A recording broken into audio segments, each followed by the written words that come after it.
कभी कभी लाइफ में हमारे सामने ऐसी सिचुएशंस खड़ी हो जाती है जिनसे लड़ना मुश्किल होता चला जाता है।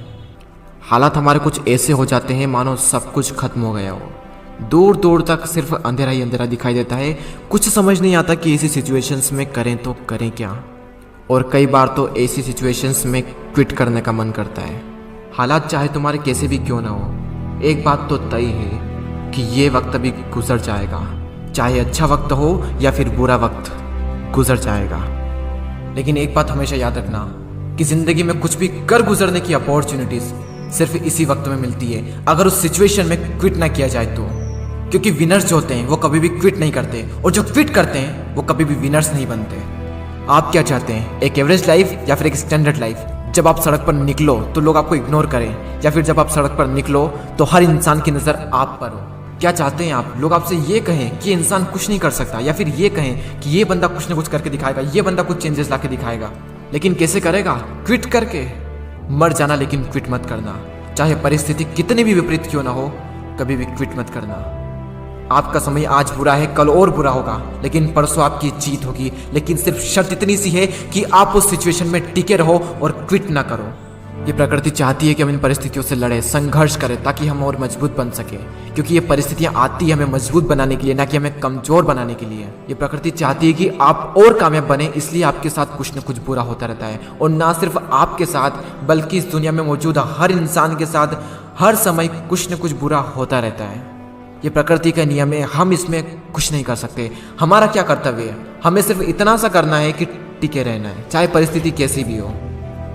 मैं आपको एक छोटी सी कहानी बताता हूँ। एक बार एक बायोलॉजी के टीचर अपने स्टूडेंट्स को एक तितली के बारे में बता रहे थे, और उन्हें वे ये प्रैक्टिकली दिखा रहे थे कि खोल में से तितली कैसे निकलती है।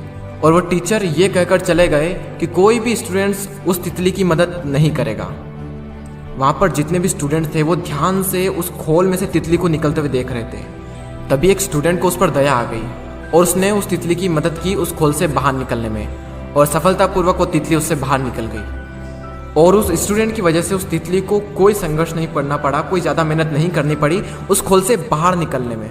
लेकिन वो तितली थोड़ी ही देर में मर गई। जब टीचर वापस लौटे तो उन्हें पूरी घटना मालूम हुई। तब उन्होंने अपने स्टूडेंट को बताया कि वो तितली जब संघर्ष करती है तो उससे उसके पंखों को मजबूती मिलती है। यही प्रकृति का नियम है। उस तितली की मदद करके उस स्टूडेंट ने उस तितली को संघर्ष करने का मौका नहीं दिया, और यही परिणाम हुआ कि वो तितली मर गई। संघर्ष ही जीवन है, संघर्ष ही आपको मजबूत बनाता है। इंग्लिश में कोट से नो पेन नो गेन। संघर्ष तो करना पड़ेगा, चाहे कुछ भी हो जाए, और इसमें कोई बहाना नहीं, नो एक्सक्यूजेस। जो विनर्स होते हैं या तो किसी काम को करते ही नहीं, और अगर वो किसी काम को करते हैं तो उसमें कभी भी कोई भी बहाना नहीं बनाते।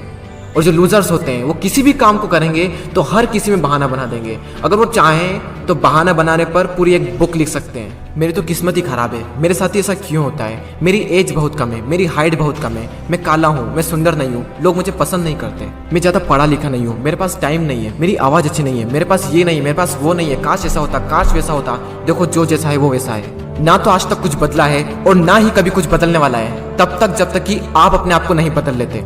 जब भी अंदर से ऐसी फीलिंग्स आए, जब भी बहाना बनाने का मन करे, अपने आप से जोर से चीख के चिल्ला के अपने आप से कहें नो एक्सक्यूजेस। कोई बहाना नहीं। जहां पर भी आप काम करते हैं, जहां पर भी आप पढ़ाई करते हैं, जो भी आपका वर्क प्लेस है, वहां पर कागज पर लिखकर चिपका दें नो एक्सक्यूजेस। कोई बहाना नहीं। मैंने भी अपने वर्क प्लेस पर ये लिख रखा है नो एक्सक्यूजेस, और आज से आप भी कसम खा लें कि कभी भी जिंदगी में बहाना नहीं बनाएंगे। आज आप लोग भी कमेंट में लिख कर जाएं नो एक्सक्यूजेस, ताकि मुझे पता चले कि कितने लोगों ने इस वीडियो को पूरा देखा। मैं आपसे मिलूंगा अगले वीडियो में। जय हिंद, जय भारत।